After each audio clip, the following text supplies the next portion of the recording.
자, 신재생 에너지, 에너지 효율과 신재생 에너지 한번 보도록 할게요. 우리 중학교 3학년 때 선생님 신지식 에너지 없는데. 역학적 에너지 보존 법칙에 대해서 배웠죠.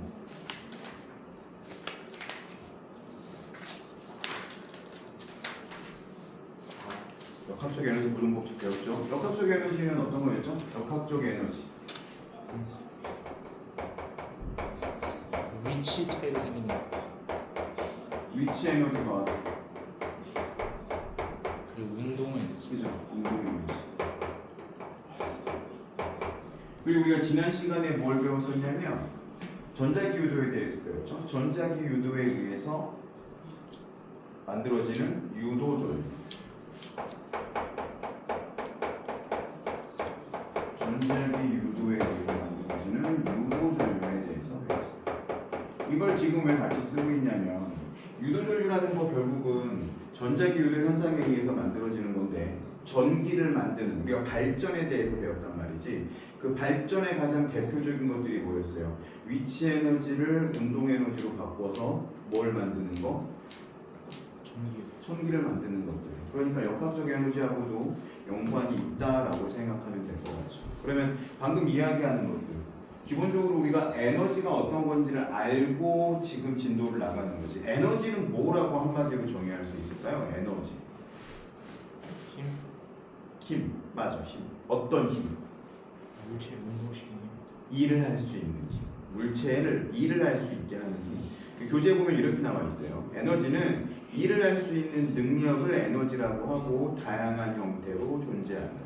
가장 대표적으로 지구상에서 이런 모든 것들이 일어날 수 있는 가장 근본적인 에너지. 지구 안에 생명체들이 존재할 수 있는 가장 근원적인 에너지는 뭐지? 태양 에너지죠. 태양에서 오는 빛 에너지, 태양에서 오는 열 에너지. 곰곰이 생각해 보면 이런 거잖아. 태양에서 오는 에너지. 태양 에너지는 크게 두 개로 나눌 수 있어요. 빛 에너지하고 열 에너지. 태양 빛으로 뭐 해요? 우리는 광합성을 하겠죠. 또 광합성만 하는 거 아니잖아. 뭐도 해요? 전기 생산도 하잖아. 태양광 발전.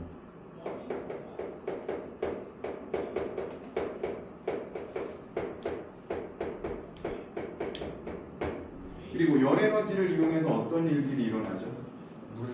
물의 순환이 일어나죠. 물의 순환이 일어나서 수력 발전이라든지 그리고 물의 순환뿐만이 아니라 공기의 순환도 일어나죠.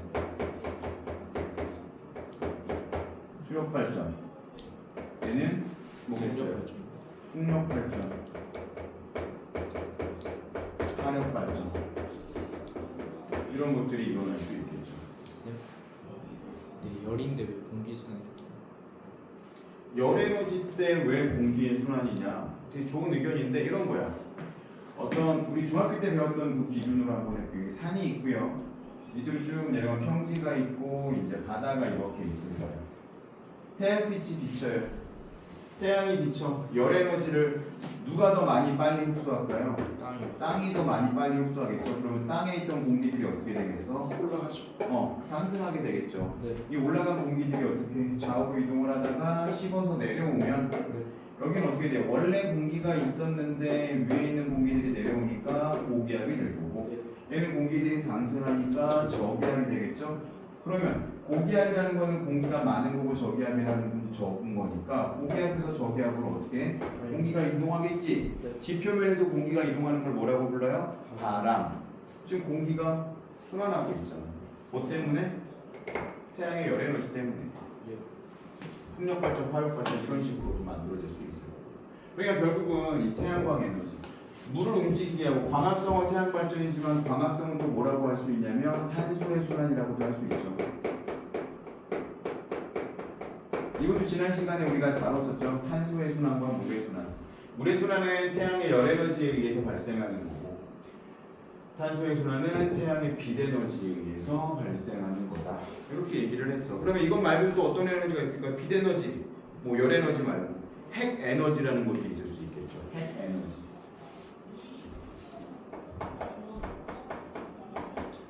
우라늄을 분해해서 우라늄을 쪼개서 그 결손되는 질량을 가지고 발전을 하는 방법. 뭐라고 부르죠 그걸? 우라늄을 재료로 해서 하는 발전. 핵분열. 핵융합 아니죠. 핵분열이지. 원자력 발전이라고 하잖아. 네. 원자력 발전. 핵융합이 태양 아니죠? 핵융합은 태양에서 일어나는 거고요. 4개의 수소가 헬륨이 되는 거. 이걸 핵융합이라고 하는 거고. 지상에서는 아직까지 핵융합을 온전하게 유지할 수가 없다 그랬죠. 그래서 뭐 신재생 에너지 뭐 뒷부분에 가면 이야기가 나오긴 하겠지만 인공 태양을 만드는 연구를 하고는 있어요. 하지만 아직 성공한 거는 아니고. 인공 태양을 만들기 위해서는 1억 도 정도의 온도를 유지해야 돼. 이렇게 할 수 있어. 근데 그걸 발전으로까지 효율을 높이려면 300초 이상 유지를 해야 된다라고 하는데 현재 우리나라가 가장 앞서 있는데 100초 정도 유지할 수 있다고 해요. 그러니까 무슨 의미냐면 그 1억 도의 플라즈마를 만드는 데 필요한 1억 도를 들 수 있는 담아 놓을 수 있는 그릇이 없잖아. 그래서 이걸 플라즈마는 이온화된 상태이기 때문에 토카막이라는 장치를 이용해서 얘를 공중에 띄워 놓는 거야. 플라즈마를. 자기장, 강력한 자기장을 이용해서. 문제는 뭐냐면 이거를 1억 도를 유지하는 데 필요한 에너지가 들어갈 거잖아. 근데 이게 만약에 300초 이상 유지가 된다라고 하면 들어간 에너지 대비해서 발생하는 에너지가 더 커진다라는 거지. 핵융합이 일어나면서. 그러면 예를 들어서 좀 더 쉽게 표현하면 내가 1,000원을 투자했는데 1,500원을 내가 받을 수 있다라고 하면 그런 기계가 있다라고 해봅시다. 그러면 나는 이 기계들만 많이 있으면 평생 돈 걱정 없이 살 수 있겠죠. 그런 거랑 비슷한 개념인 거지. 1억 도를 유지하는 데 필요한 에너지가 있는데 그거보다 조금 더 많아진다라고 하면 우리는 더 이상 에너지에 대한 걱정을 할 필요가 없어진다라는 거죠. 그게 이제 핵융합 발전이고요. 핵에너지 방금 내가 이야기한 건 이건 원자력 발전에 대한 거죠. 그다음에 화학에너지의 형태. 이런 것들이 화학에너지지. 광합성으로 인해서 식물에 저장되어 있는 에너지. 이거 화학에너지고. 우리가 쓰는 스마트폰이나 이런 전자기기에 저장되어 있는 배터리에 저장된 것도 화학에너지라고 할 수 있을 거고요. 그리고 배터리에 저장된 스마트폰을 한번 예를 들어봅시다. 여기 스마트폰이 하나 있는데 이 스마트폰에 배터리가 있겠죠? 배터리에 저장된 화학에너지를 우리가 화학에너지의 형태로 사용하는 게 아니라 이 화학에너지의 형태로 저장되어 있는 배터리의 에너지가 전기에너지로 변환이 돼서 사용이 되는 거지. 그래서 화면을 나타나게 하는 빛에너지로도 표현이 될 거고 화학에너지가 전기에너지로 바뀌어서 빛에너지로도 표현이 되고 우리가 전화를 하거나 영상을 보거나 하면 소리도 나오고 소리에너지로도 바뀔 수 있고 그러면 소리도 에너지일 수도 있고 그리고 또 운동하기도 하죠. 진동도 일어나잖아. 그렇죠? 진동은 운동에너지니까 운동에너지, 소리에너지 그리고 운동에너지 이런 것들도 에너지의 한 형태라고 볼 수 있겠네요. 그리고 뭐 아까 얘기했던 역학적 에너지도 마찬가지로 표현이 됩니다. 이런 것들. 에너지라는 건 그래서 결국은 우리가 전기를 만드는 이유는 뭐예요? 전기 에너지는 굉장히 다른 것들로 쉽게 변환을 할 수 있기 때문에 전기 에너지로 만들어서 사용을 하는 거고 에너지라는 건 계속 전환이 된다. 예를 들어서 왼쪽에 있는 표를 한번 볼게요. 146쪽 왼쪽에 에너지 전환의 또 다른 게 가스레인지 화학에너지겠죠? 집에서 형이 어떤 거 쓰니? 인덕션을 사용하니 아니면 도시가스 버너를 사용하니? 가스레인지를 사용을 하죠. 그러면 도시가스가 공급이 되잖아. 도시가스에 공급되는 거는 어떤 가스가 공급이 되는 거죠? LPG 아니에요. LNG가 공급이 됩니다. LPG하고 LNG는 사실 조금 다른데 둘 다 이제 석유에서 유래한 거긴 하지만 우리가 집에서 쓰는 에너지는 LNG, 리퀴드 네이추럴 가스, 액화 천연가스. 뭐 주로 이제 메테인 성분으로 이루어져 있고요. 메테인 성분으로 이루어져 있고 방금 영민이 너가 얘기한 LPG는 리퀴드 프로페인 가스. 얘는 프로페인 가스 말 그대로. 그래서 끓는 점이 얘가 더 높아요. 그래서 액화된 상태로 보존하기가 얘가 더 힘들어. 그래서 휴대용으로 쓸 수가 없어 얘는 휴대용으로 쓸 수가 있지. 이거랑 또 어떤 거 더 많이 쓰냐면 얘보다 끓는 점이 더 높은 친구 있어요. 그래서 뷰테인 가스라는 애가 있지. 우리가 흔히 부탄가스라고 부르는 요만한 통 있죠. 부탄가스는 좀 더 끓는 점이 높기 때문에 더 안정적으로 우리가 관리할 수 있고, 전 세계에서 생산하는 부탄가스의 양 중에서 우리나라에서 생산하는 게 95%예요. 왜 그러냐면 우리나라에서 일단 많이 쓰기도 하고 외국은 잘 안 써요. 부탄가스 위험하기도 해서. 우리가 그 기술이 좋아서 불 속에 집어던져도 터지지 않는 부탄가스를 개발했어 우리나라에서. 세 개가 있거든요 회사가. 뭐 어딘지 기억은 안 나지만 그 세 개가 다 그 기술을 가지고 있어 우리나라. 그래서 우리 어렸을 때는 부탄가스 다 쓴 거를 모닥불에 던져 놓으면 이 안에 팽창을 하겠지. 금속 통으로 되어 있으니까 철제 통으로 만들어져 있거든요. 그럼 안에 있던 빈 공간, 공기가 들어있다가 얘가 팽창을 하면서 터지면서 다치기도 하고 그랬었는데, 요즘 개발된 이런 부탄가스들은 그냥 가득 찬 부탄가스를 불에 넣으면 입구 부분이 터지면서 입구 부분만 터지면서 가스가 새어나와서 얘가 급격하게 폭발하는 게 없어졌다고 합니다. 굉장히 기술인 것 같아요. 자, 어찌됐건 이렇게 에너지를 전환될 수 있다. 모닥불이나 촛불 이것도 마찬가지겠죠. 화학에너지, 모닥불에 저장되어 있는 화학에너지가 왜 모닥불일까요? 왜 화학에너지일까 모닥불이? 모닥불이라는 건 우리가 뭘 태우는 거야? 나무를 태우는 거죠. 나무에 저장되어 있는 화학에너지가 불이니까 열에너지하고 빛에너지로 전환이 될 거고, 이런 것들 생각할 수 있겠네요. 세탁기나 선풍기 같은 경우에 어떻게 작동을 해요? 전기에너지를 공급하면 운동에너지가 발생하는 거니까 이런 것들이 있을 수 있고. 한번 교재 한번 보세요. 에너지 전환, 역학적 에너지, 우리 몸에 있는 에너지. 우리 몸은 그러면 어떤 형태로 에너지를 저장하고 있을까요? 화학에너지겠지. 그럼 우리가 움직이거나 하다 보면 이 근육 운동이나 내가 지금 이야기하고 있잖아. 그러면 내 몸에 저장되어 있는 화학에너지가 소리에너지로 나오는 거고, 내가 이야기하면서 이렇게 움직이고 바닥바닥 하는 것들은 뭐야? 내 몸에 저장되어 있는 화학에너지가 역학적 에너지로 나타낼 수도 있는 거고, 이 역학적 에너지가 열기관에서도 역학적 에너지를 받을 수 있을 거고, 뭐 이 역학적 에너지가 활용이 되면서 마찰 에너지로 다시 변경될 수도 있고, 열 에너지로도 변경되면 어떻게 돼? 열은 회수가 잘 안 된다 그랬죠. 그리고 전기 에너지로도 변경이 되지.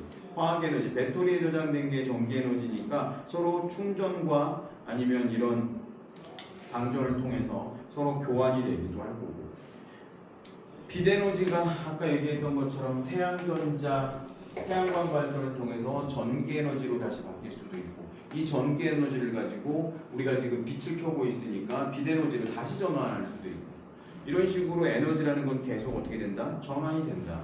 물론 전환되는 과정에서 회수가 안 되는 애들도 있기 때문에 100% 보존된다라고는 할 수 없어요. 우리가 중학교 때 역학적 에너지는 보존된다, 위치 에너지가 운동 에너지로 바뀌고 운동 에너지가 위치 에너지로 바뀐다라고 얘기는 했지만, 이때는 조건이 있었죠. 마찰이나 다른 전환이 없을 때. 예를 들어서 이런 거지. 얘가 공이라고 한번 가정을 해봅시다. 내가 이 공을 1m 높이에서 들고 있고 얘가 1kg이야. 그러면 얘가 가지고 있는 위치 에너지를 계산할 수 있겠죠. 얘를 놨어 내가. 그럼 어떻게 되겠어? 점점 속도가 빨라지면서 위치 에너지가 줄어들면서 바닥에 닿기 직전에 어떻게 되겠어? 모든 에너지가 다 운동 에너지로 바뀌었겠지.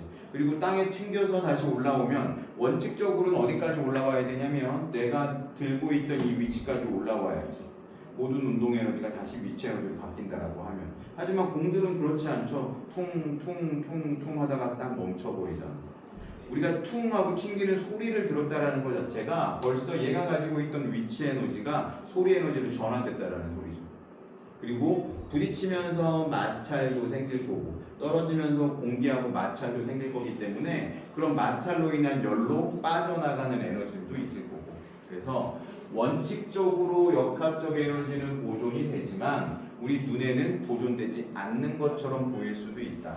마찬가지로 이렇게 에너지가 전환될 때 100% 전환되는 게 아니라 회수하기 힘든 열 에너지로 만들어지면 빠져나가기도 합니다. 지금 그 얘기가 나오는 거예요. 3번의 역학 에너지 보존 법칙에는 에너지는 서로 전환되지만 새롭게 생겨나거나 없어지지 않고, 거기다 밑줄 좀 치세요. 에너지 총량이 보존된다. 근데 문제는 뭐야? 책상 위에서 밀어준 어떤 물체가 운동을 하다 보면 결국 멈추잖아. 장난감을 내가 툭 하고 쳤어. 너 방금 그 지우개를 친 것처럼 지우개를 툭 쳤으면 마찰이 없으면 그 지우개는 어떻게 돼야 돼? 계속 한 방향으로 움직여야 되는데 지우개는 결국 멈추지. 그것도 눈에 보이게 빨리 멈추지. 그 이유는 뭐겠어요? 이렇게 원래는 100% 전환이 돼야 되긴 하지만 이 에너지들이 공기의 저항과 그리고 이 책상 면과의 저항 때문에 멈추게 된다라는 거지. 운동 에너지가 다 사라져. 왜? 열 에너지로 전환이 되면서 사방으로 흐트러지기 때문에. 하지만 에너지의 총량은 보존된다. 휴대전화도 마찬가지죠. 우리가 사용하면서 빛도 나고 스피커도 나고 게임을 되게 오랜 시간 동안 했다고 생각을 해봐. 그럼 어떻게 되겠어? 휴대폰이 굉장히 뜨거워지겠죠. 발열이 돼. 발열이 된다라는 건 열 에너지로 빠져나간다라는 거기 때문에 효율이 굉장히 떨어져. 휴대폰을 아무것도 안 하고 가만히 가지고 있으면 뭐 하루 이틀 충전 안 해도 그냥 끝까지 사용할 수 있을 거지만 그렇지 않다라고 하면 금방 게임을 계속 하고 있으면 몇 시간만 해도 방전시킬 수 있잖아. 근데 이제 단순히 게임이 아니라 영화만 재생하는 거다 이러면 되게 오랜 시간 동안 내가 어떤 활동을 하느냐에 따라서 내가 얘의 그 CPU를 잡아먹어서 전기 에너지를 많이 쓰는 활동을 하면 더 빨리 갈 거고 그렇지 않고 그냥 단순히 이 상태를 유지하는 상태라고 하면 뭐 2, 3일 정도 충전 안 해도 끄떡없을 수 있겠죠. 너무 슬픈 거 아니냐 근데 나한테 전화도 오지 않고 나도 전화 걸 사람이 없어서 핸드폰을 충전 안 했는데 3일 동안 그냥 쓸 수 있다라는 거. 너무 슬플 것 같아. 어찌됐건 그런 식으로 없어진 것 같지만 에너지의 총량은 사용하든 사용하지 않던 우리가 알 수 없는 곳으로 흘러나가기는 하지만 결국은 총량은 보존된다. 149쪽에 보면 휴대전화에서의 에너지 전환과 보존에 대한 그림하고 표가 나와 있어요. 한번 보세요. 충전을 해. 그럼 전기 에너지를 우리가 전기 콘센트에 꽂아서 충전을 하니까 전기 에너지가 뭘로 전환이 되는 거예요? 충전을 하면 전기 에너지. 전기 에너지가 배터리에 화학 에너지로 저장이 되는 거지. 그렇게 저장된 화학 에너지가 또 곰곰이 생각해 보면 충전기에 오래 꼽혀 있는 스마트폰 배터리는 어때요? 따뜻해지지. 왜? 충전을 하는 과정에서 열 에너지로도 전환이 된다는 거지. 그리고 어떻게 돼? 배터리가 완충이 됐어. 그러면 더 이상 충전도 되지 않고 더 이상 전기 에너지가 화학 에너지로 전환되지 않으면 열 에너지도 더 이상 발생하지 않겠지. 그러다가 내가 스위치를 딱 켜거나 아니면 터치를 해서 화면을 딱 띄우는 순간 저장돼 있던 화학 에너지가 전기 에너지로 바뀌었다가 다시 빛 에너지로 전환이 되는 거야. 진동이 오면 운동 에너지. 뭐 음악이 들리거나 아니면 벨소리가 들리면 소리 에너지. 그리고 쓰다 보면 또 마찬가지로 다시 열 에너지가 발생할 수도 있는 거죠. 이런 식으로. 그래서 결국은 우리가 볼 수 있는 이 수많은 에너지들 전환이 되고 다 보존이 되긴 하지만 우리가 일상적으로 이것들을 잊고 살 수 있다. 잘 써야 되는데 너무 많이 우리는 사용하고 있는 것 아닌가라고 한번 생각해 볼 수 있겠죠. 자, 이제 에너지 효율이라는 얘기가 나오거든. 에너지 효율은 들어봤죠? 집에 보면 이 에너지 효율 등급이라는 게 있을 거야. 뭐 자동차에도 붙어 있을 거고 냉장고나 TV에도 붙어 있을 건데 이렇게 E라고 써 있는 약간 필기체 같은 비슷한 이렇게 써 있는 게 에너지 효율 등급 표시인데 이런 것들에 대해서 한번 배워보도록 합시다. 일단 에너지 효율이란 건 뭐야? 똑같은 돈을 들여가지고 그러니까 가성비가 좋은 걸 얘기하는 거잖아. 내가 냉장고를 살 건데 우리 집 냉장고가 예를 들어 뭐 900리터짜리야. 그럼 900리터면 좀 큰 규모거든요. 근데 어떤 냉장고는 한 달에 전기요금이 냉장고만 쓰면 한 10,000원 정도 발생을 한다라고 치고 어떤 냉장고는 한 달에 전기요금이 30,000원 정도 나온대. 근데 너 알고 있는지 모르겠지만 우리나라에서 이 전기요금은 누진제를 사용하거든요. 그래서 내가 쓴 총량만큼 전기요금을 내는 게 아니라 물론 당연히 내가 쓴 총량만큼 전기요금을 내긴 하지만 누진적으로 적용이 돼. 그래서 기준 이하라고 하면 내가 쓴 총량만큼만 내면 되지만 기준보다 어느 정도 넘어가게 되면 똑같이 비율이 증가하는 게 아니라 훨씬 더 가중돼서 비율이 증가해요. 그렇기 때문에 최고 이렇게 많이 사용하는 전기요금을 많이 나오게 하는, 그러니까 전기 에너지를 많이 사용하는 가전제품을 여러 개를 사용을 하다 보면 내가 생각했던 것보다 훨씬 더 전기요금이 많이 나올 수 있죠. 이런 거야. 너가 예를 들어서 영민아 결혼을 하기 위해서 혼자 독립해서 살고 있었는데 너가 혼자 쓰는 전기요금이 5만 원이었다고 가정을 해봅시다. 근데 너랑 결혼할 어떤 친구도 5만 원 정도의 전기요금을 썼어. 너희 둘이 결혼해서 이 모든 가전제품을 다 똑같이 써서 전기요금이 하나로 청구된다라고 하면 10만 원이 나오는 게 아니라 13만 원, 15만 원이 그 이상도 나올 수 있다라는 거지. 왜? 위로 올라가면 올라갈수록 그 단계가 짧아지면서 훨씬 가중되기 때문에. 그래서 에너지 효율은 어떻게 계산하니? 퍼센트로. 일반적으로 효율은 퍼센트로 계산하죠. 그래서 이렇게 공급된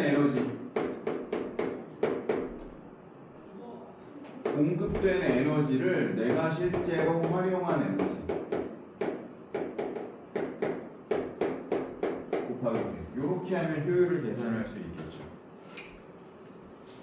근데 아까도 얘기했지만 에너지는 보존됐지만 우리가 사용하는 에너지는 내가 공급한 것만큼 다 쓸 수 있는 건 아니잖아. 그쵸? 왜냐면 열에너지로 바뀌는 것들은 그냥 없어진다고 했으니까. 그래서 효율이라는 건 항상 100%가 될 수는 없어. 100%보다는 항상 작아져야 되겠지.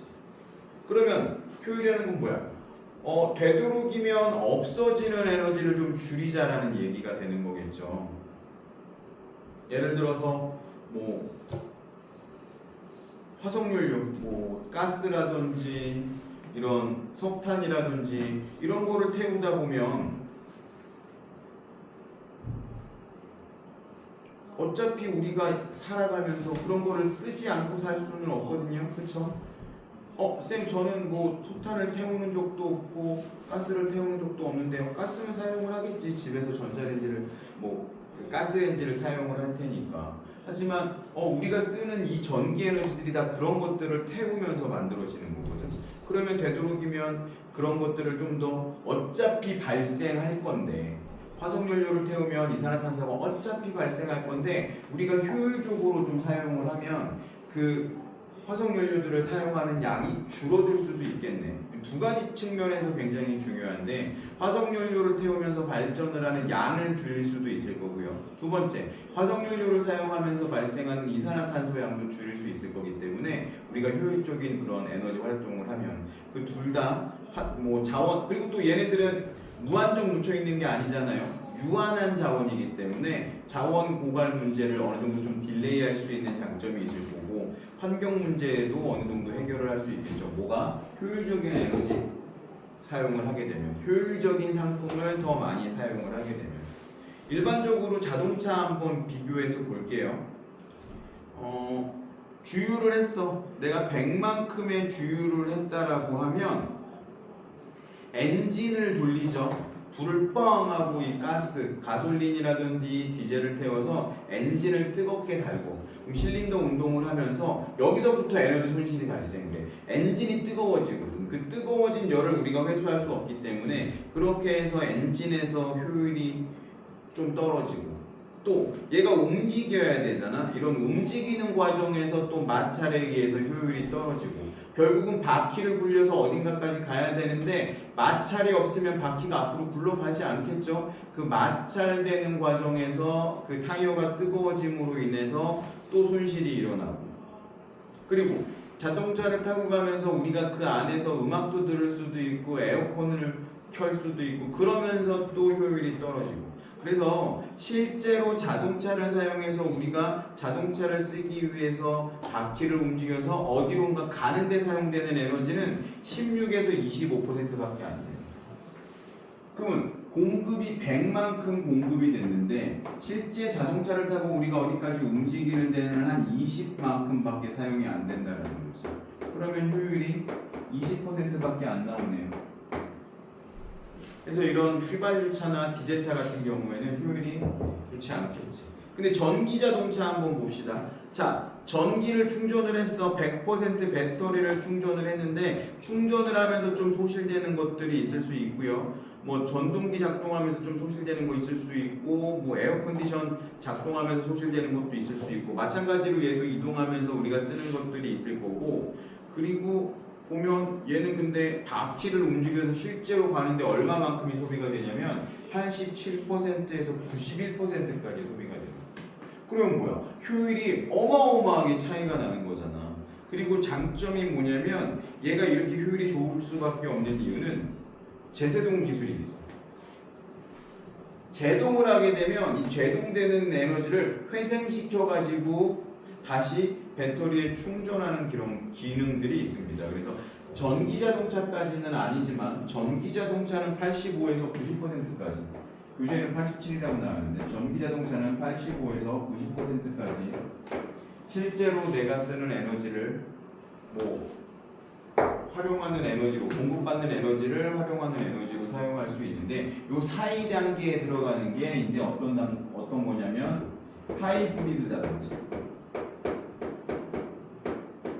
하이브리드라는 말 자체가 뭔가 혼합됐다, 융합됐다라는 그런 뜻이잖아. 그래서 하이브리드 자동차는 모터로 가, 그리고 엔진으로도 가. 근데 주는 엔진이고요. 엔진에서 이렇게 디젤이나 휘발유가 타면서 그 에너지로 전기를 만들어서 배터리에 저장을 합니다. 그래서 배터리가 크지는 않지만 시동을 켜면 바로 엔진이 작동하는 게 아니라 그때 배터리에 저장되어 있는 전기 에너지의 힘으로 어느 정도 속력이 붙어. 그리고 최소한 가속을 할 때는 또 다시 엔진이 작동을 해서 힘을 더 보태고, 이런 식으로 작동하는 거. 하이브리드 자동차. 그리고 마찬가지로 얘도 제동을 하게 되면 그 제동하면서 되돌아오는 회생되는 에너지를 사용을 해서 또 배터리에 저장을 하고. 그러니까 내가 지금 하이브리드 자동차를 끌고 있는데 그 전에 카니발이라는 자동차를 끌 때는 디젤을 1리터를 넣으면 한 9km, 10km 정도로 갈 수 있었어. 근데 요즘은 뭐 크기는 비슷한데 얘는 하이브리드라서 크기가 좀 작기는 하죠. 하이브리드 자동차라서 얘는 1리터를 넣으면 한 16에서 17, 많이 나올 때는 19km까지 거의 2배 정도 나오거든요. 그러니까 2배 정도 나온다는 얘기는 내가 똑같이 운행을 한다라고 치면 기름값이, 주유비가 한 절반으로 줄어든다는 거죠.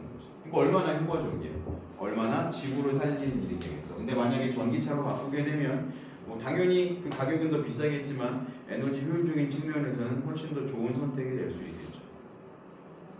하이브리드 자동차에 대한 얘기도 옆에 나와 있고요. 열 기관에 대한 거를 다시 한번 좀 더 보도록 할 건데, 뭐가 있냐면 내가 에너지를 공급할 건데요. 에너지를 열의 형태로 공급할 거야. 그러면 고열원이라고 표현을 하거든요. 이거 뜨거운 열에서, 뜨거운 열은 자연스럽게 흘러가기 마련인데 차가운 쪽으로 흘러가.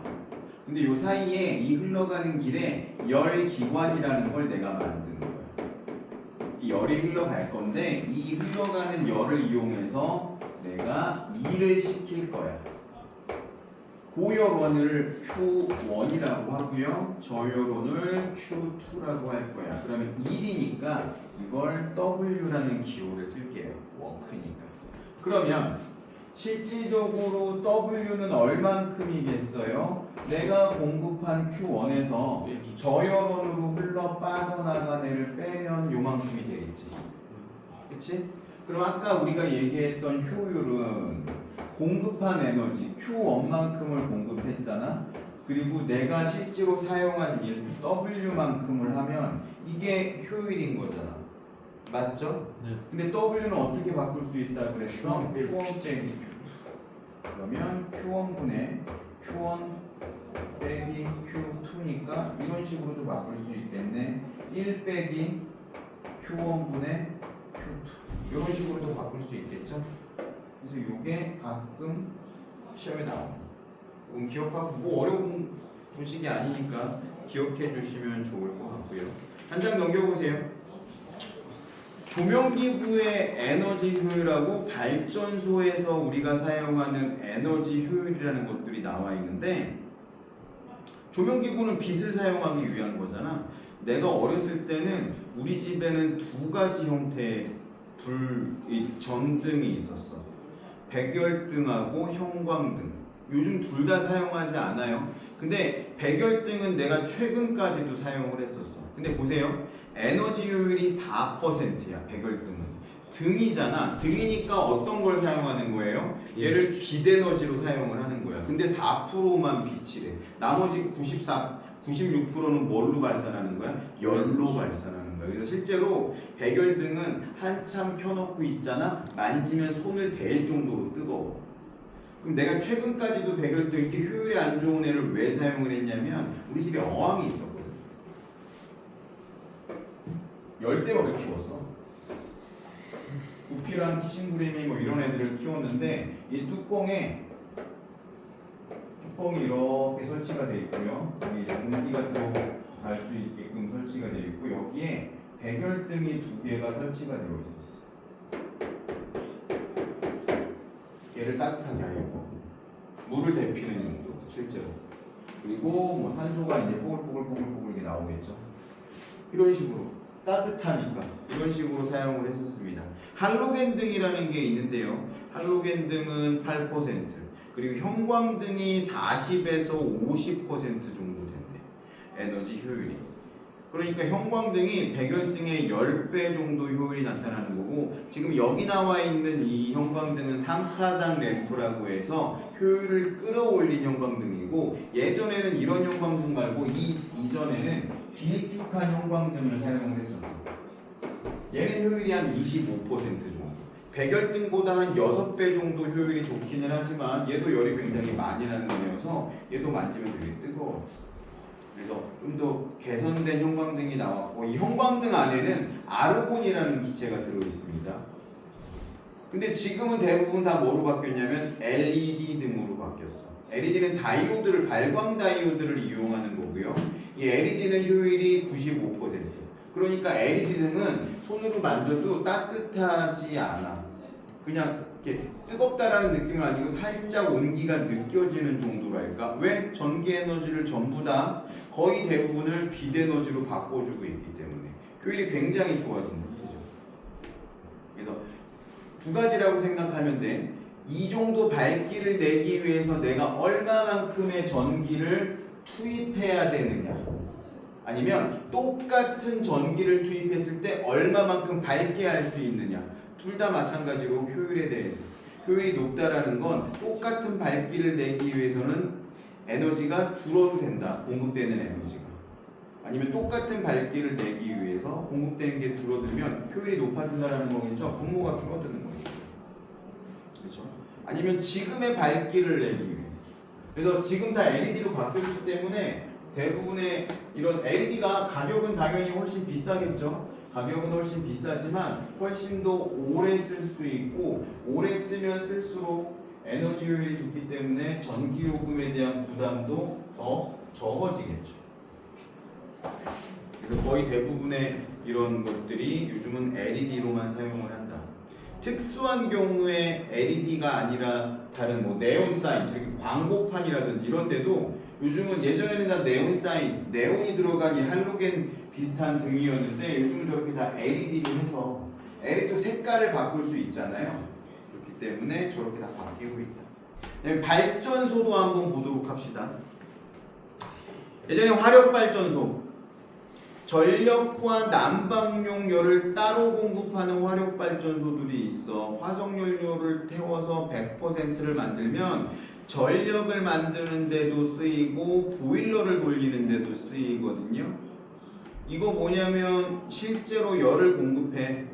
초기 신도시들은 이런 식으로 공급을 했어. 뜨거운 물을 데피는데 화력발전소에서 보일러에서 따로 데피고 전력 생산은 따로 하고, 그러다 보니까 손실되는 것들이 굉장히 커서 한 절반 정도의 효율밖에 발생하지 않았는데 요즘 열병합 발전소라는 건 뭐냐면 다산 신도시도 이런 열병합 발전소가 설치되어 있거든요. 그래서 화석연료를 태우면서 발전을 하면서 그 열로 보일러를 데워서 그 열 뜨거운 물을 아파트에 공급을 해주는 거예요. 그리고 그걸로 전기도 같이 만들고. 왜냐면 전기를 만들 때 화력 발전은 어떻게 전기를 만든다 그랬죠? 물을 끓여서 뜨거워진 수증기로 터빈을 돌린다 그랬죠? 그 터빈을 돌려서 그 터빈의 운동 에너지로 전기를 생성되는데 그때 끓인 열을 그때 끓인 그 수증기를 그대로 없애버리는 게 아니라 그대로 전송을 해주는 거지. 뜨거워진 물을 시켜서 어느 정도 식어진 상태에서, 왜냐하면 고압의 수증기는 굉장히 위험하기 때문에 뜨거워진 액화 상태로 물로 다시 전환시킨 뒤에 그걸 각각의 아파트 단지로 공급을 해주면 우리가 집에서 거실에서 이렇게 온도 센서를 이용해 가지고 온도를 올리면 이제 뜨거운 물이 아파트 단지로 공급된 게 우리 집으로 들어와서 바닥을 덮이고 다시 이제 나가게 되는 거죠. 그러면 내가 쓴 양이 있고 1톤의 따뜻한 물을 썼는데 80도로 공급이 됐어. 근데 우리 집에 들어왔다가 나갈 때 얘가 30도로 떨어져서 나갔다라고 하면 이 공급된 물의 양에다가 내가 사용한 요만큼의 50도만큼의 에너지 값을 곱해서 이 요금을 내게 되는 거죠. 실제로 이런 식으로 해요. 그러니까 단점이 하나 있어요. 이렇게 하면 내가 원하는 만큼 뜨겁게 지불할 수가 없어. 겨울에. 내가 예전에 우리 집에 보일러가 집집마다 예전에는 있었거든요. 이때는 정말 겨울에 반팔 입고 돌아다녔는데 요즘은 그렇게는 하지 못한다라는 거지. 왜? 어차피 뜨거운 물로 난방을 해야 되기 때문에 이렇게 뜨거워지지 않는다. 엄청. 근데 당연히 생각해보면 효율적이지 않죠. 그런 난방들은. 겨울에 당연히 따뜻한 옷을 입고 있어야 되는 거지. 겨울에 반팔만 입고 돌아다니면 이게 좀 웃기긴 하죠. 근데 우리나라 대부분 그렇게 살아왔으니까. 그래서 효율이 일반적인 화력발전소 전력과 난방용 열을 따로 공급할 때는 한 50% 정도의 효율이 낮다라고 하면 열병합 발전을 하게 되면 75%까지 효율을 끌어올릴 수 있기 때문에 훨씬 더 효율적인 그런 에너지 사용을 할 수 있다. 그래서 요즘 거의 대부분 열병합 발전소가 도시 근처에 지어지고 있습니다. 발전소의 에너지 효율 한번 볼게요. 그러면 핵에너지, 원자력 발전소는 약 33에서 45%의 효율을 띠고 있고요. 지열은 15%, 천연가스를 태우게 되면 그 상황에 따라서 32에서 60%. 근데 수력 에너지는 90%의 효율을 가지고 있네. 왜냐면 이거는 떨어지는 물을 빠르게 흘려내려 가지고 발전을 하는 내용이니까. 석탄은 30에서 33. 수력은 왜 이렇게 높을까요? 효율이. 열이 이렇게 발생하죠? 열이 거의 발생하지 않지. 수력 발전은. 다른 것들은 열을 발생시켜 가지고 하는 거니까 그 열이 빠져나가면서 효율이 떨어지는데 수력 발전이라는 걸 열을 이용하는 게 아니라 물의 위치 에너지를 이용하는 거다 보니까 뜨거워져서 소실되는 에너지가 상대적으로 적을 수밖에 없겠죠. 태양광도 18에서 25%밖에 안 되는데 이거는 왜 그러냐면 태양광이 태양광을 이용해서 발전을 하지만 태양광만 오는 게 아니라 태양빛도 오기 때문에, 그리고 이 구조적인 차이 때문에 이런 현상들이 일어나겠죠. 그리고 내가 아까 얘기했던 거, 처음 얘기했던 에너지 효율 관리 제도라는 게 있는데 그 그림 한번 보세요. 에너지에서 2인데 이렇게 뭔가 눈이 있는 것처럼 생겼죠. 에너지가 보고 있다 뭐 이런 개념이라고 보시면 되고, 이 에너지 소비율 등급이 다 붙어 있어. 집에 가서 냉장고를 보면 냉장고 왼편에 이게 붙어 있을 거예요. 측면에. 그래서 1등급, 2등급, 3등급, 4등급, 5등급 해서 당연히 1등급이 효율이 좋은 냉장고겠죠. 효율이 좋다라는 건 뭐야? 일반적인 집의 냉장고는 어떤 식으로 온도가 유지되냐면 냉동실과 냉장실로 나뉘죠. 냉동과 냉장으로 나뉘는데 가정들이 대부분 냉장은 3에서 5도 정도, 냉동은 영하 18도에서 영하 20도 정도를 유지를 합니다. 가정용 냉장고에서 20도 이하로 떨어뜨리는 일은 거의 없어요. 비효율적이기 때문에 이 정도를 유지를 하는데 얼마만큼의 에너지를 사용하냐, 요걸 가지고 할 수 있다라는 거지. 잠깐 쉬었다가 마저 합시다.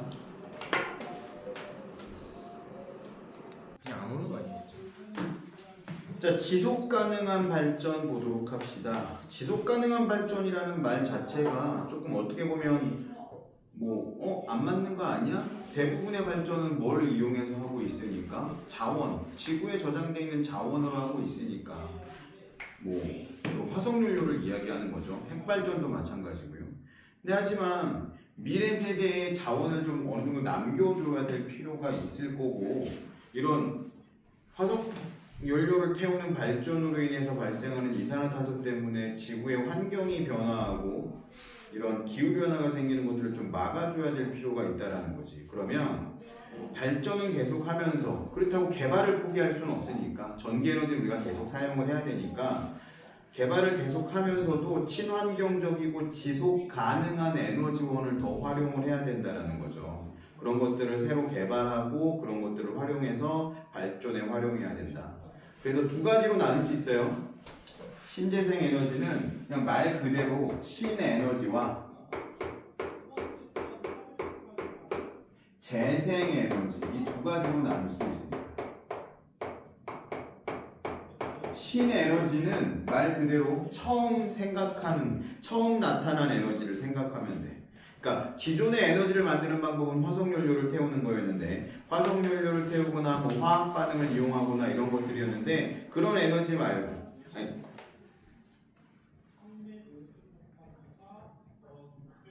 기존에 단순하게 화학연료를 태우는 걸에서 벗어나서 이 화학연료를 변환을 해서 이용하는 거. 그러니까 가장 좀 쉬운 예를 들면 이런 거지. 석탄을 태워서 열을 발생시켰는데 석탄을 태우면 어떤 문제가 생겨요?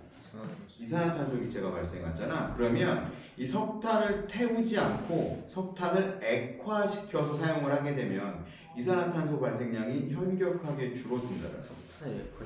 석탄을 액화시킬 수 있습니다. 가스화시킬 수도 있고요. 어떤 식으로 하냐면 석탄을 굉장히 높은 온도와 높은 압력에서 수소랑 반응을 시키면 석탄은 뭘로 이루어져 있어요? 탄소로 이루어져 있죠? 그쵸? 수소랑 반응시키면 어디서 많이 본 것 같지 않아? 뭐가 만들어? 메테인을 만들 수 있다라는 거지. 쌤인데 거의 웬만한 고체가 다 열을 가하면 액체가 될 수 있지 않아요? 응, 열을 가하면 액체가 될 수 있어. 나무는 왜 액체가 안 돼요? 이게 전도 때문에 그래.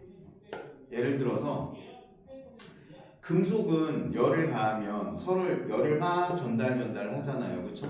그러면서 전체적으로 뜨거워져. 전체적으로 뜨거워지기 때문에 한꺼번에 온도가 올라가면서 액체가 되는 건데 물도 마찬가지잖아. 물을 내가 가열한다고 해봐. 그러면 전체적으로 뜨거워질 거잖아. 근데 나무는 특정 부분만 뜨거워지는 거지. 열을 전달하지 않아 옆으로. 나만 뜨거워지는 거야. 열 받는 나만. 그러니까 나만 먼저 타버리게 되는 거지. 그런 것 때문에 그래요. 그래서 석탄을 액화하거나 가스화하게 되면 친환경적인 연료를 만들 수 있게 되겠지. 그래서 물론 이제 고온고압의 환경에 노출시키면서 이산화탄소가 발생하긴 하지만 기존 화석연료 석탄을 그냥 태우는 거에 비하면 환경오염 물질이나 이런 그 이산화탄소 발생량이 현격하게 줄어든다라는 거죠. 이게 가장 첫 번째. 두 번째는 애초에 수소를 에너지원으로 사용하자라는 거지.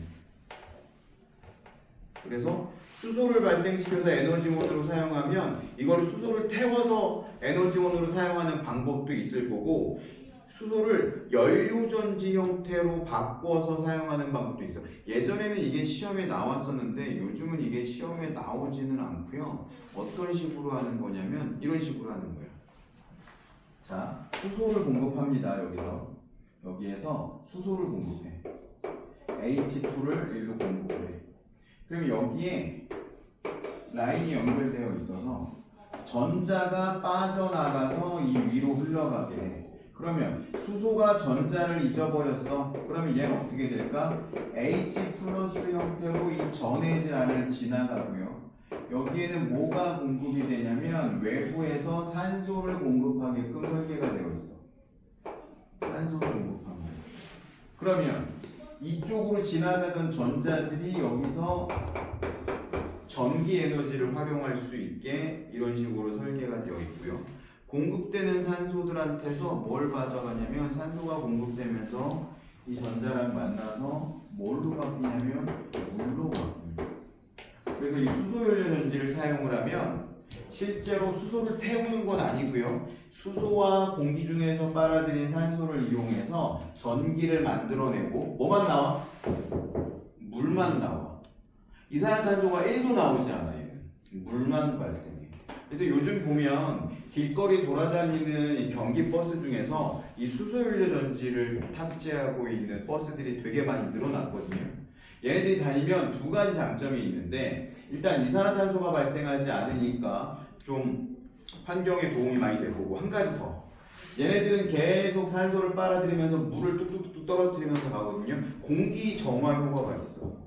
도로에는 일반적으로 자동차들이 많이 다니다 보니까 흙가루도 있지만 우리나라는 먼지가 많이 나는 편이잖아.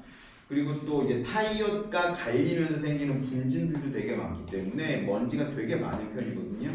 얘네들이 이런 공기들을 빨아들이면서 정화를 하는 효과도 발생을 합니다. 이런 식으로 수소연료 전지. 근데 이 수소연료 전지가 소용하기에는 그렇게 쉽지가 않아서 우리나라에 이 수소연료 전지를 활용한 자동차가 있어. 현대자동차에서 갑자기 차 이름이 생각이 안 나는데 한 종이 실제로 상용화돼서 요즘 돌아다니고 있습니다. 그래서 가격은 되게 비싸. 1억이 넘어. 소형 SUV인데 1억이 넘어. 그래서 바로바로 살 수는 없고 이제 나라에서 이런 수소연료 전지 자동차 같은 경우에는 전기 자동차보다 더 많이 지원을 해줘. 이런 것들이 많이 돌아다녀야 뭐 효율도 좋아지고 여러 가지 다양한 이런 신재생 에너지를 활용할 수 있는 방법이 생기니까. 근데 이제 문제가 뭐냐면 결국은 이 수소를 충전해야 되는데 수소는 굉장히 다루기 곤란한 굉장히 위험한 물질이다 보니까 도심 한가운데는 수소 충전소를 세울 수가 없어.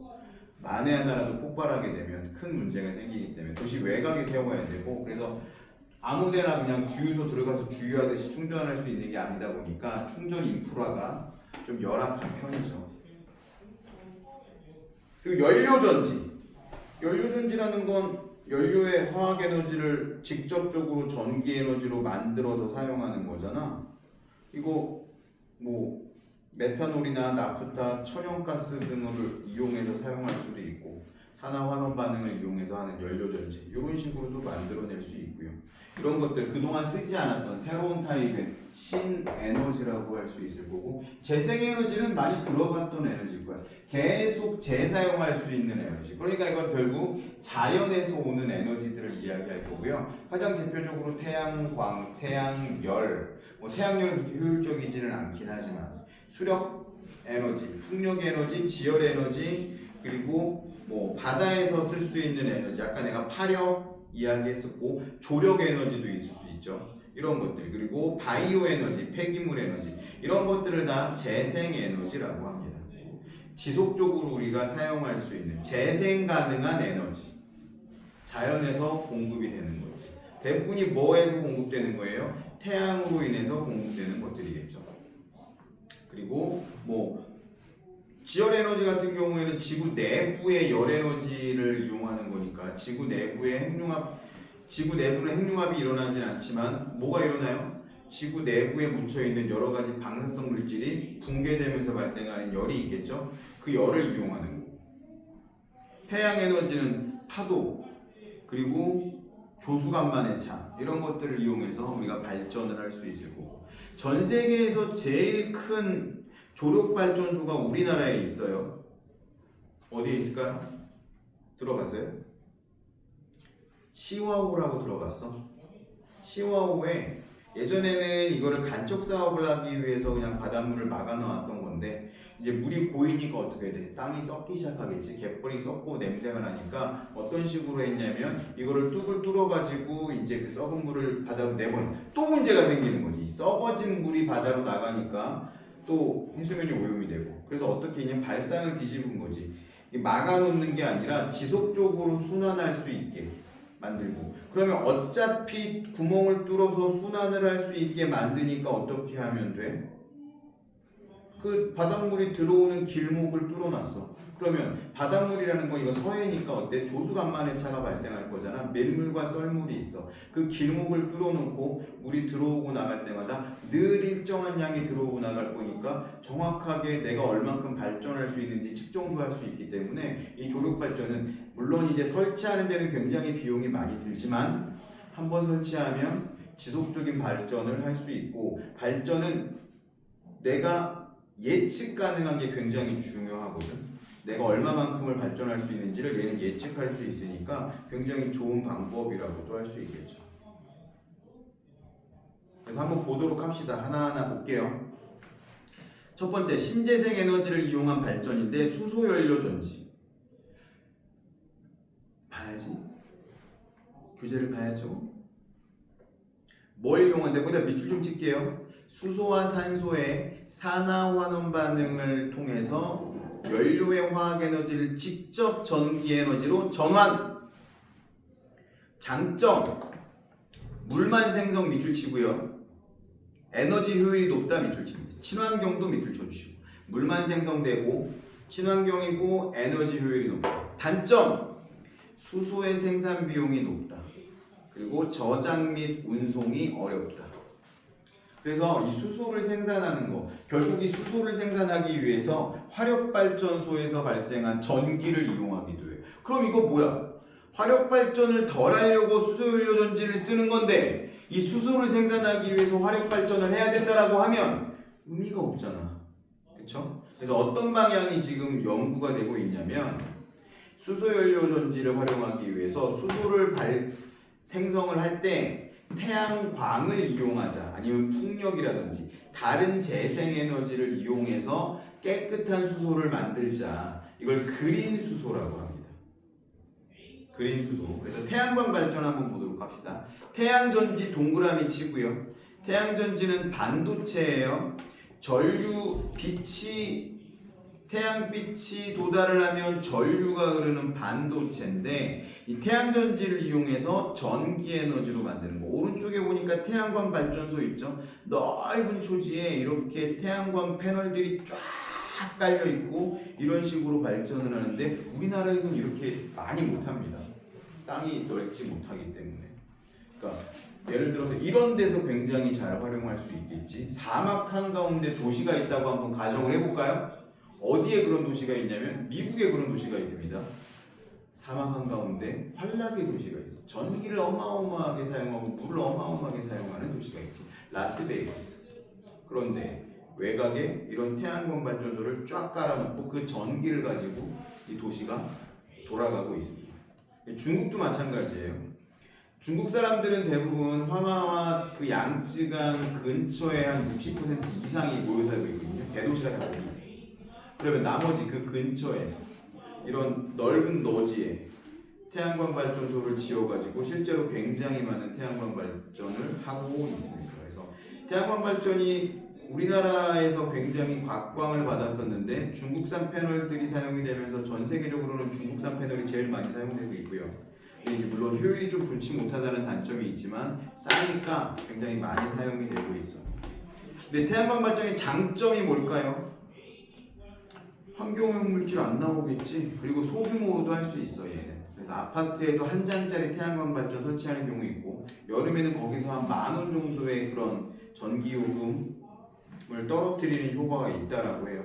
단점은 뭐냐면 해가 안 뜨면 발전을 못 한다라는 단점이 있겠죠.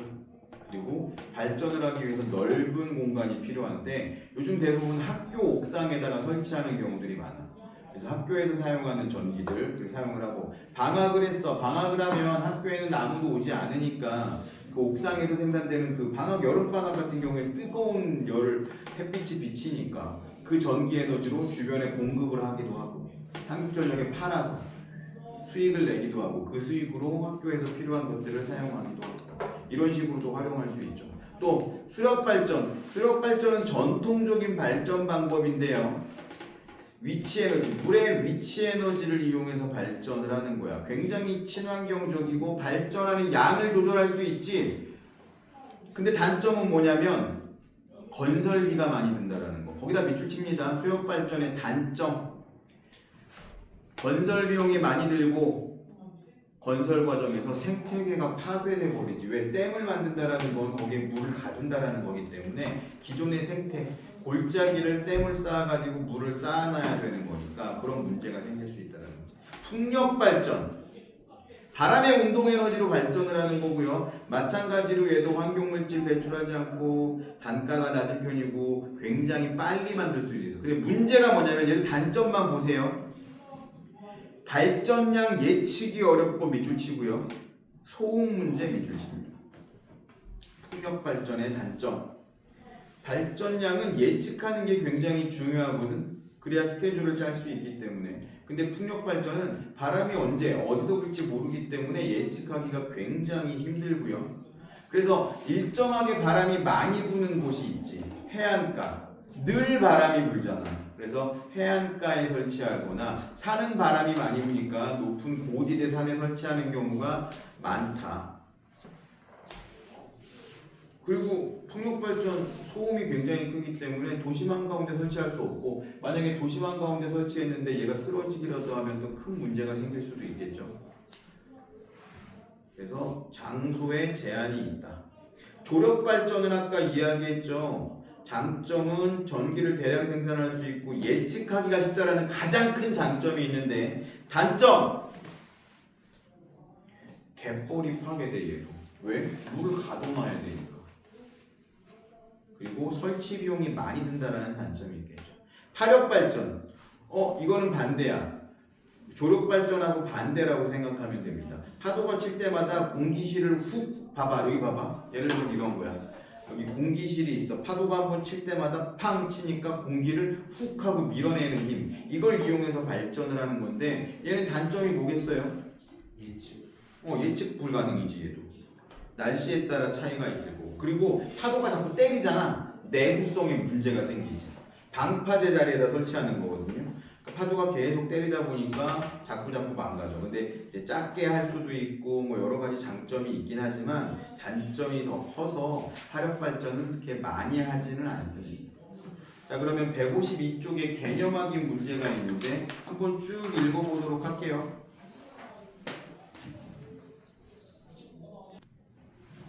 자, 과학의 유용성과 빅데이터 활용 보도록 합시다. 과학의 유용성과 필요성. 첫 번째, 우리 얼마 안 됐지. 너네 초등학교 다닐 때 시작했던 코로나가 지금은 거의 뭐 코로나 걸렸다고 학교 안 오는 그런 친구 없잖아, 그렇지? 근데 아직 코로나가 있거든. 근데 코로나가 걸렸다고 해서 뭐 심각하게 건강이 안 좋아지거나 이렇게 생각하지 않는다는 거지. 코로나는 어떤 거에 의해서 걸리는 질병이죠? 아니, 바이러스. 바이러스잖아, 바이러스. 그러면 코로나랑 비슷하게 바이러스로 인해서 감염되는 거 뭐 있어요? 감기, 독감 이런 것들. 감기 걸렸다고 우리가 나 죽을지도 몰라 이런 걱정하지 않잖아. 마찬가지가 돼버린 것 같아. 이런 것들을 풍토병이라고 하거든요. 우리가 오랜 시간 동안 같이 우리랑 살고 있는 이런 병들을 풍토병이라고 하는데 코로나 바이러스 감염증 코로나19가 이제 거의 풍토병화 됐다라고 과학자들은 주장을 합니다. 물론 그 새로운 유형의 바이러스가 나타나면 또 새로운 이런 팬데믹이 올 수도 있죠. 팬데믹이 올 수도 있지만 다양하게 이제는 이걸 적응하기 위해서 우리가 적응하기 위해서가 아니라 벌써 적응했다라고 봐도 무관할 것 같아요. 근데 이런 감염병이 생기게 되면 당연히 뭐 바이러스뿐만이 아니라 세균이나 곰팡이 같은 이런 것들에 의해서도 병이 생길 수 있잖아. 곰팡이에 의해서 생기는 병 뭐가 있을까요? 곰팡이 때문에 병이 걸고요. 당연하지. 말라리아는 세균이. 곰팡이 때문에 생기는 거 가장 단순한 거 그거야. 무좀의 곰팡이에요. 습진 이런 것들 곰팡이 때문에 생기는 거. 왜? 무좀 걸리면 어떻게 돼? 발바닥이 쪽쪽 갈라지고 막 각질이 떨어지고 이러잖아. 그 각질을 먹으면서 곰팡이균이 사는 거거든. 그래서 발이 막 간지럽기도 하고, 간지럽다는 얘기는 내가 만지고 싶다는 얘기인 거잖아. 그럼 내가 손을 만졌어? 그럼 여기에 이게 균이 묻어 있는 거야, 곰팡이 균. 그럼 사방으로 전파하고 다녀. 곰팡이 걸린 애들이랑 같은 집에 그러니까 무좀 걸린 애랑 같은 집에 사용하면 그 사람도 무좀에 걸릴 확률이 되게 높아지는 거고. 그리고 무좀 이 자체도 문제지만 이 무좀을 이겨내기 위해서 우리 몸의 항체나 이런 보호작용들이 계속 작용하다 보니까 우리 몸의 체력도 저하될 수도 있고 다른 병에 쉽게 노출될 수도 있고 그래서 곰팡이를 무시할 수 있는 건 아니다 이렇게 생각하면 될 것 같고 세균으로 인해서 걸리는 질병들은 되게 많죠. 뭐 이런 장질환도 있을 수 있고 단순하게 여러 가지 질병들이 세균으로 인해서 폐렴까지도 세균으로 인해서 걸릴 수도 있고 다양한 질병들이 있다. 그러면 이 질병이 뭔지 정확하게 진단하는 게 굉장히 중요하겠죠. 그래서 감염병을 진단하는데 우리 교재에 두 가지가 나와 있습니다. 바이러스를 진단하는 신속항원 검사와 PCR이 있어. PCR은 이제 코로나 과정에서 우리가 많이 사용했던 거고요. 바이러스 자체에 핵산이 포함되어 있는데 이 핵산을 증폭해서 핵산이라는 것 자체가 유전자잖아. 유전자를 증폭해서 그 바이러스가 우리 몸에 있네 없네를 판단하는 거. 그래서 증폭을 여러 번 해도 핵산의 양 특별한 바이러스 있잖아. 코로나 바이러스처럼 이 코로나 바이러스만이 가지고 있는 특징이 있거든. 그걸 계속 증폭을 했을 경우에 핵산의 양이 늘어나지 않으면 코로나 바이러스가 우리 몸에 없다라는 건데 계속 증폭을 했을 경우에 핵산의 양이 늘어나면 코로나 바이러스가 우리 몸에 들어와 있다, 감염병에 걸렸다 이렇게 판단을 하게 되는 거죠. 신속항원 검사 같은 경우에는 이거 신속항원 키트라는 게 들어있어서 검체를 집어넣으면 감염됐을 경우에 두 줄이 나타나는 형태로.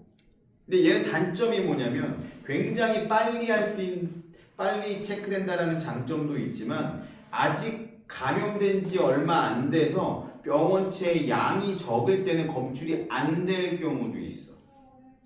그래서 요거는 좀 조심해야 된다. 신속항원 검사를 해서 만약에 두 줄이 나왔으면 당연히 감염됐다라고 판단을 하지만 한 줄이라고 해서 내 이런 상태나 이런 것들을 유심히 지켜봐야지. 나는 감염되지 않았어 이렇게 자신하면 안 된다. 그래서 그런 것들이 있고 쭉 보시면 됩니다. 그리고 이 감염병들 우리나라 어떻게 했니? 어떤 사람이 감염됐다라고 판단이 됐어. 그러면 어떻게? 이 사람 격리시키잖아. 근데 혼자 격리시킬 수는 없잖아. 그렇지? 가족들을 다 같이 격리시키기도 하고. 우리나라 사람들이 스마트폰 보급률이 99%가 넘거든요. 그러니까 어떻게 돼? 이 스마트폰을 이용해서 이 사람이 어디 있는지, 어디 갔었는지 이런 거 다 파악이 되니까 이 사람이 왔다 갔던 가게들 문 닫아. 사실은 심각한 거거든 그런 것들이. 사유재산을 침해하는 거기 때문에. 하지만 그런 식으로 해서 이 바이러스들이 퍼져나가는 것들을 차단을 했던 거지. 이 환자의 동선을 추적을 해가지고 거기들을 다 차단을 해버리니까. 단순하게 이렇게 사람들이 전화를 해서 여기 차단해야 된다 이런 식으로 하는 게 아니라 전반적으로 이 빅데이터와 인공지능을 이용을 해서 쫙 모든 것들을 연결을 해서 이런 과학적인 기술들이 도입이 돼서 활용이 되고 있다 실제로. 그리고 과학기술이라는 거는 결국은 우리 지금 AI를 많이 이용하고 있는데 AI와 빅데이터가 가장 큰 화두가 될 거거든요. 너네가 이제 졸업해서 대학을 졸업하고 무언가 새로운 일을 시작할 때쯤에는. 그래서 사실은 교과서는 이거를 따라가기는 좀 힘들겠지. 그래서 내가 생각할 때는 AI에 대한 내용들이 이제 뒤에 나오긴 할 거지만 좀 부족하다라는 생각이 많이 들고 데이터 가지고 먼저 한번 얘기해 봅시다. 빅데이터라고 이렇게 표현이 되긴 하는데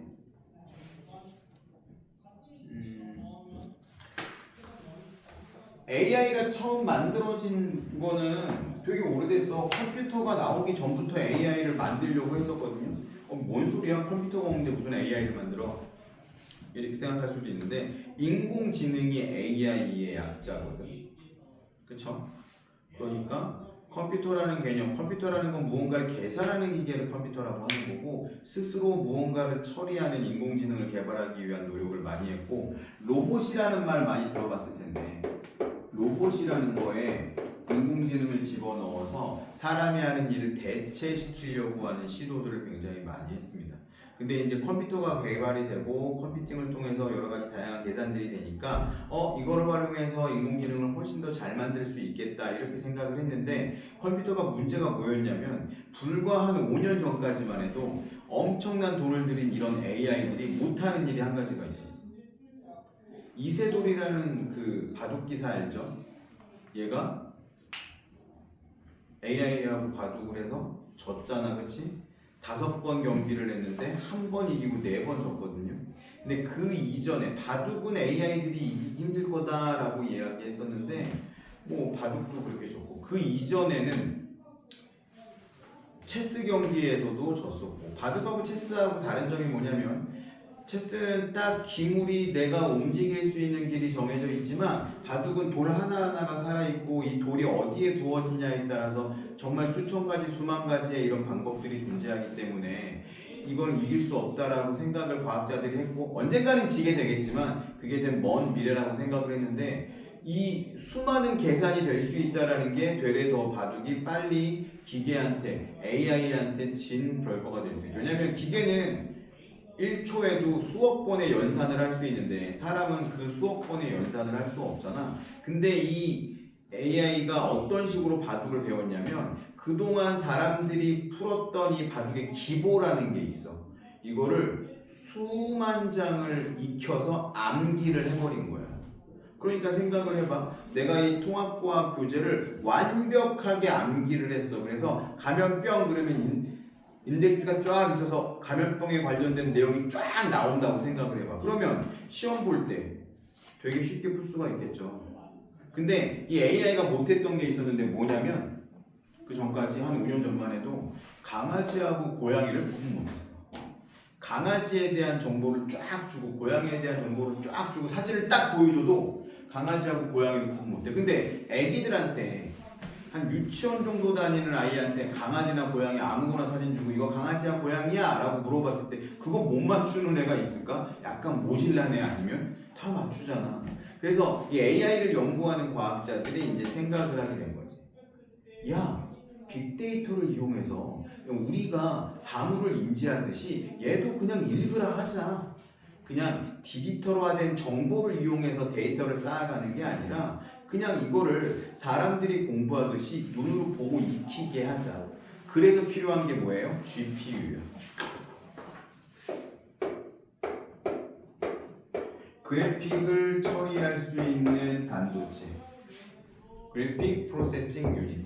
GPU를 수만 장 때려 박아가지고 실제로 얘가 책을 보듯이 이런 식으로 익혔더니 얘가 드디어 고양이하고 강아지를 구분할 수 있게 됐네. 이게 굉장히 어마어마한 거야. 고양이하고 강아지를 구분할 수 있게 됐다는 거. 사람이 생각하는 방식으로 생각할 수 있게 됐어. 근데 얘는 연산을 몇 번을 해? 몇십억 번을 해 1초에도. 우리보다 훨씬 빨리 연산을 한다고. 그러니까 앞으로 우리가 해야 될 수 있는 여러 많은 가능성들을 얘로 대체할 수 있게 되겠지. 나도 요즘에 실제로 AI를 많이 활용하는데 문제를 낸다거나 문제를 이제 수정할 때 많이 사용을 하거든요. 예를 들어 너네가 시험을 봤어. 그러면 그 시험 본 자료를 가지고 기출 문제를 만드는데 예를 들어 13번 문제인데 어떤 그림이 나와 있고 이거에 대해서 막 표가 나와 있는데 너네들이 문제를 풀면서 여기에 막 낙서를 했어. 볼펜으로. 아니면 관련 내용을 썼어. 이걸 그대로 쓸 수 없으니 어떻게? 요 관련된 그림을 AI한테 설명을 해주고 그려줘! 라고 하면 기가 막히게 그림을 그려줘요. 그리고 요 문제를 입력하고 요거랑 비슷한 유형의 문제들을 몇 개 만들어 줄래? 하면 문제들이 쏟아져 나오기 시작하는 거예요. 이런 식으로 활용할 수 있고 내가 공부하는 학생이라면 이런 식으로 활용해서 내가 모의고사를 봤는데 3번, 5번, 7번을 틀렸어. 그럼 3번, 5번, 7번에 해당하는 그 내용들을 AI한테 입력을 시키고 이거 비슷한 문제들을 어느 정도 수준으로 만들어줘 하면 얘가 또 만들어줍니다. 그것들을 공부하면 내 부족한 부분들을 얘가 채워줄 수 있겠지. 이런 식으로도 활용할 수 있다. 굉장히 어떻게 활용하느냐에 따라서 굉장히 많은 도움을 받을 수도 있고 완전히 바보처럼 사용할 수도 있어. 콴달을 쓰는 친구들이 많은데 과학은 콴달을 잘 안 쓰긴 하거든. 왜냐면 얘가 맞는지 틀리는지 잘 알 수가 없어. 근데 수학은 있잖아. 그 문제가 어딘가에 있는 존재예요. 선생님이 가지고 있는 문제. 그래서 콴달을 찍으면 거의 99% 답이 나와. 그것만 베낀다고 생각을 해봐. 의미가 없는 행동이죠. AI를 정말 못 쓰는 방법인 거지. 내가 풀었던 방식하고 이 선생님이 풀었던 방식들이 비교하면서 내 풀이 방식이 혹시 틀리지는 않았는지 아니면 내가 놓친 거는 어떤 거 있는지 이런 것들을 확인하면서 활용을 하면 훨씬 좋은 방법이 될 수 있겠죠.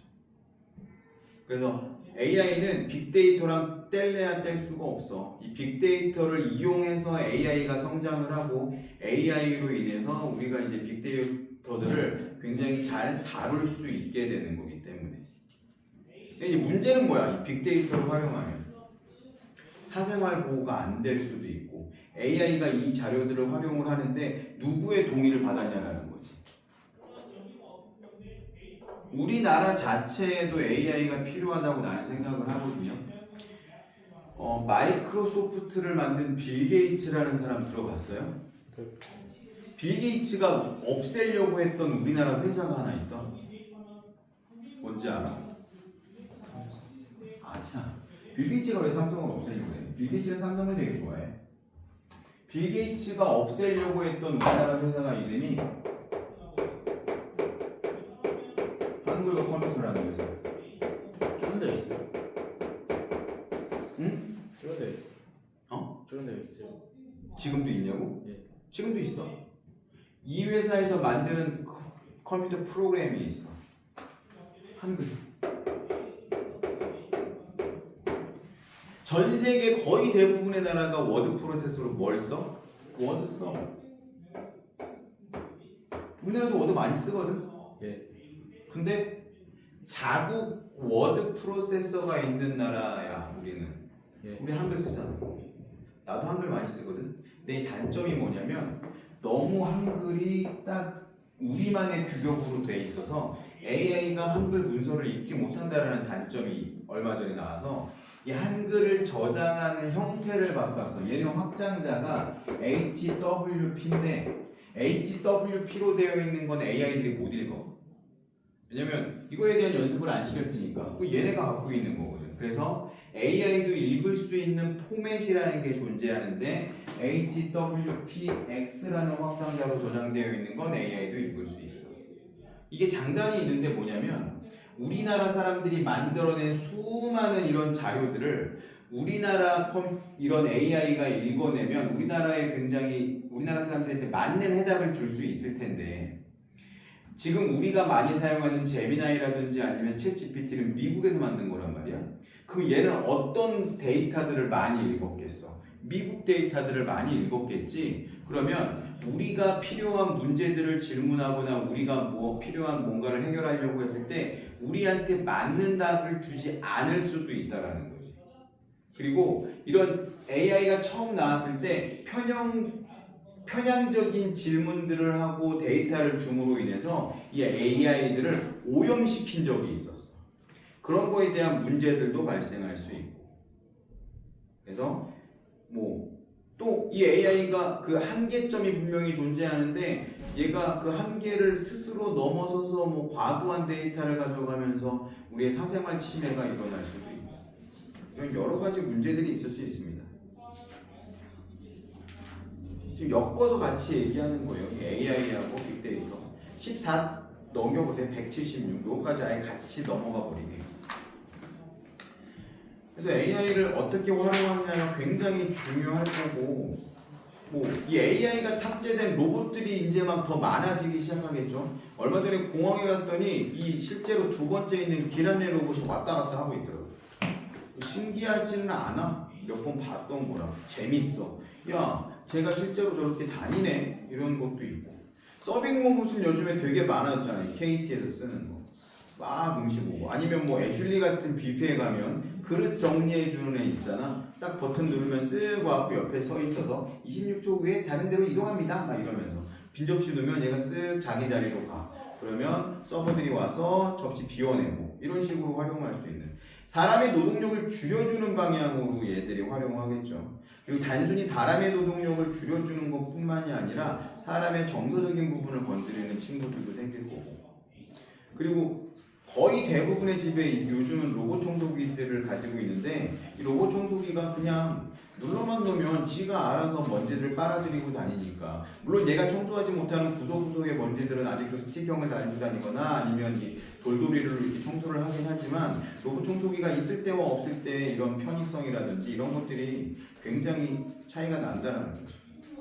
그러니까 완벽하게 대체할 수는 없겠지만 상호 보완적인 작용들을 충분히 지금 해내고 있고 이런 인공지능 로봇들이 굉장히 어마어마한 이런 AI가 들어있지 않다고 하더라도 충분히 우리 생활에 도움을 주고 있다. 근데 인공지능 인텔리전스한 기능이 더 늘어난 그 로봇들이 생성이 되면 훨씬 더 많은 역할들을 할 수 있겠죠. 그리고 사물 인터넷 여기는 동그라미 좀 쳐주세요. 요건 잘 모르는 내용일 테니까 176쪽에 동그라미 3번 사물 인터넷 IoT라고 하고요. 센서, 통신기능, 소프트웨어를 이용해서 전자기기끼리 서로 통신하게끔 만드는 거야. 예를 들어 이런 거야. 내가 지금 여기서 수업하고 있는데 우리 집에 지금 아무도 없다고 한번 가정을 해볼게요. 근데 내가 딱 집에 들어가면 좀 뭔가 불도 꺼져 있고 이러면 되게 쓸쓸할 것 같아. 뭔가 불도 켜 있고 나를 맞아주는 느낌이 있었으면 좋을 것 같아. 그리고 내가 딱 집에 들어갔을 때 지금 굉장히 습하기 때문에 에어컨이 켜 있으면 좋을 것 같아. 이런 걸 다 지금은 설정할 수 있어, 내 스마트폰으로. 그리고 내가 주차를 해놓고 차를 타고 와서 주차를 해놓고 여기까지 와서 지금 수업을 하고 있는데 난 너무 피곤한데 이 주차되어 있는 차가 내가 딱 갈 때쯤이면 시동이 걸려 있고 에어컨디셔너가 작동을 해가지고 적절한 온도를 유지할 수 있으면 좋겠어. 이런 거 좀 다 가능하다라는 거지. 멀리 떨어져 있어도 시동을 걸어놓고 에어컨을 작동시켜서 쾌적한 상태를 만들어 놓을 수도 있게 이렇게 하는 거. 내가 방학 때 여행을 갔다 왔거든. 근데 이제 여행 가서 보니까 우리 동네 날씨가 막 36도 이렇게 올라가더라고. 내가 하는 일이 뭐였냐면 아침에 일어나갖고 한 11시쯤 되면 우리 집 에어컨을 작동시키는 거야. 우리 집에 개 한 마리가 혼자 계셨거든. 물론 이게 주변 분이 와서 똥 치워주고 밥 주고 하기는 했는데 얘 혼자 있으면 힘드니까 에어컨을 켜줘. 그리고 요만한 안 쓰는 폰을 이용해가지고 홈 카메라를 만들어 놨었어. 얘가 어디 있는지 왔다 갔다 하는 게 보여, 거실에서.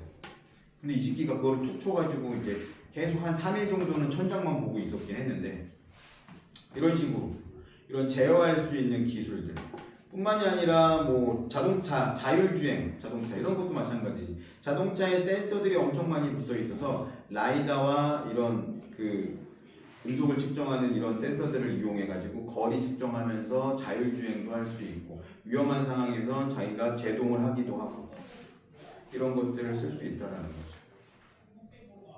그래서 이것들을 쭉 읽어보시면 이제 얘네가 만약에 시험에 나오면 내가 방금 이야기했던 이런 것들을 디테일하게 물어보는 것도 뭐 나올 수 있긴 하지만 어떤 게 더 많이 나올 거냐면 이런 기술이 어떻게 발전할 건지 이런 거를 내지는 않을 텐데 한계를 물어볼 거야.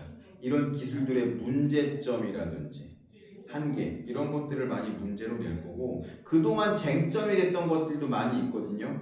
이전에 과학이 발전하면서 쟁점이 됐던 것 중에 가장 큰 게 뭐냐면 이거야. 177쪽에 있는 거 유전자 변형 농산물 이거 GMO라고 하거든요.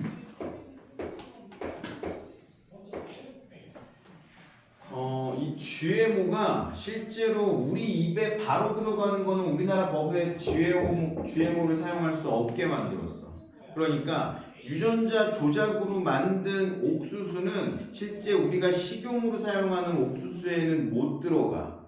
그럼 어떻게 활용을 하냐면 이거를 이용해서 무언가 제품을 만들어. 그러니까 간장이나 매주를 만들 때 쓰이는 거 이거는 변형이 된 대두를 많이 이용합니다. 그래서 우리나라에서 파는 간장 중에서 재료가 유럽산 대두로 미국산 대두로 되어 있으면 이건 100% GMO야. 그래서 그 콩을 우리가 직접 1차적으로 섭취하는 거는 법적으로 못하게 막아놨지만 그 콩을 이용해서 간장이나 된장을 만든 경우에는 쓸 수 있게 해놨거든요. 근데 이게 GMO가 처음 만들어진 지 얼마 안 됐기 때문에 우리 몸에 어떤 영향을 미칠지 아직 우리는 정확히 알 수가 없다라는 단점이 있는 거예요. 그리고 자율주행 자동차도 마찬가지잖아. 얘가 사실은 망가져가지고 사고가 나면 어떻게 처리할 거야? 내가 올 겨울에 어떤 일을 겪었냐면 차를 타고 오다가 요즘에 운전할 때 어떻게 하냐면 내 거는 완전 자율은 아니어서 반자율이어서 센서를 켜놓으면 차선을 유지하고 거리 유지하고 이런 게 되거든. 근데 눈이 막 오는 날이었어. 학원을 끝나고 집에 가는데 갑자기 자율주행이 멈춰버렸어. 그래서 뭐야? 그래서 운전을 해서 왔어. 운전을 해서 주차장에 딱 주차를 하고 봤더니 내 차 카메라가 눈이 계속 내리니까 아예 눈으로 덮어버려서 얼어버렸더라고 앞에가. 그러면 라이다가 아무리 빛을 쏴내도 계속 굴절되고 반사되기 때문에 거리 측정이 안 돼. 이러면은 사용을 못 하게 되는 거지. 근데 이런 사건이 뭐 눈이 좀 많이 오면 이런 일이 벌어진다라고 하면 이거를 신뢰할 수 있겠냐고. 자율주행 자동차 신뢰할 수 없다라는 문제가 생기겠죠. 그리고 실수가 더 많아지겠죠. 그리고 요즘 더 실질적으로 대두되고 있는 문제는 뭐냐면 이 인공지능들이 만들어낸 이런 작품들이라고 해야 될까? 어떤 그 음악 방송에서 이제 경연 프로그램이었는데 1등을 한 곡 때문에 발칵 뒤집어졌었는데 AI가 작곡한 거예요. 이런 게 근데 누구 거냐라는 거지. AI가 그럼 학습을 하기 위해서 여러 가지 음악을 들었는데 그럼 저작권은 누구한테 갈 거며 뭐 이런 식으로 계속 발전하다 보면 그 저작권에 걸리는 것들을 뭐 표절 시비도 있을 수 있는데 그 표절을 살짝 피하는 방식으로 얘가 학습이 돼 있다라고 하면 이거 굉장히 큰 문제가 될 수도 있다라는 거죠. 왜냐면 창작이라는 거는 굉장히 그 인구의 노력이 필요한 건데 사실은 우리가 창작물을 보고 내가 아무리 열심히 했다라고 해서 내가 그린 그림이 전문적인 화가가 그림보다 잘했다고 할 수는 없는 거잖아. 근데 인공지능은 충분히 괜찮은 것들을 뽑아낼 수 있다라는 거고 그러면 여러 가지 문제가 생길 수도 있겠죠. 인공지능이라는 건 모든 것들을 다 보고 베낀 거니까 어디서 본 거 같은데 얘는 이거고 얘는 이거고 이런 식으로 짬뽕이 돼가지고 새로운 게 만들어내면 이건 사실 또 하나의 새로운 표절이 될 수 있는 거니까 이런 문제가 생길 수도 있겠죠. 그래서 예전에 처음 로봇이 나왔을 때 로봇이라는 단어를 처음 썼던 아시모프 박사가 로봇의 3원칙 이런 것들을 만들었어요. 내가 지금 정확히 기억나지는 않지만 그 중에 하나가 그거였어. 사람의 명령에 복종한다. 하지만 사람을 해하지 않는다. 예를 들어서 내가 로봇을 만들었어. 이 로봇은 내 말에 복종을 해. 내가 예를 들어서 널 죽여. 그리고 스스로를 해하지 않는다도 있었던 것 같아. 내가 그 로봇한테 너 자살해. 이러면 말을 듣지 않는다는 거지. 내가 그 로봇한테 저 남자를 죽여줘. 이런 것도 말을 듣지 않아야 된다. 단순한 규칙이긴 하지만 그러한 규칙들이 사회가 발전하면서 이러한 인공지능이나 로봇이나 얘네들이 지켜야 할 규칙이라는 거 빅데이터를 활용할 때 규칙 이런 것들이 충분히 논의가 되고 만들어져야지 된다는 거지. 그래서 윤리라는 건 인간한테도 필요하지만 과학이 발전하면서 이게 인공지능한테도 필요할 수 있고 로봇한테도 필요할 수 있고 반드시 필요하게 된다는 거죠. 그런 것들이 쭉 나오게 될 거예요. 그리고 뭐 이런 정직성과 개방성 이거 짭으로 무언가 만들어내 조작하지 말라라는 거고 실험 대상에 대한 존중. 예를 들어서 어떤 약품을 개발했다라고 하면 제일 먼저는 그 약품이 듣는지 안 듣는지 뭐 미생물 실험을 한다든지 할 거고 그 다음에 쥐 같은 거에 실험을 할 거고 개나 돼지에 실험을 할 거고 마지막 임상 3상에서는 누구한테 실험하냐면 사람한테 실험하거든요. 근데 연구자가 충분히 이게 잘못될 가능성이 있다는 걸 알고 있으면 그런 것들은 애초에 하면 안 된다라는 거죠. 이런 것들도 있을 수 있고 남이 만들어낸 지식재산권을 보호해줘야 되는 거지. 저작권을 보호해줘야 되고 이런 것들도 있을 수 있고 뭐 이런 것들 사회적으로도 내가 단순히 뭐 이걸 팔아서 돈을 벌면 좋겠지만 만들어질 수 있는 문제, 드러날 수 있는 문제들이 예상이 된다라고 하면 이거를 해결하고 이것들을 진행을 해야 돼. 이런 윤리적인 것들, 이런 것들도 다 같이 이야기돼야 된다는 거죠. 그런 내용들이 있습니다. 여기까지 하면 우리 교재는 완전히 끝났어. 시험 대비하면 되지.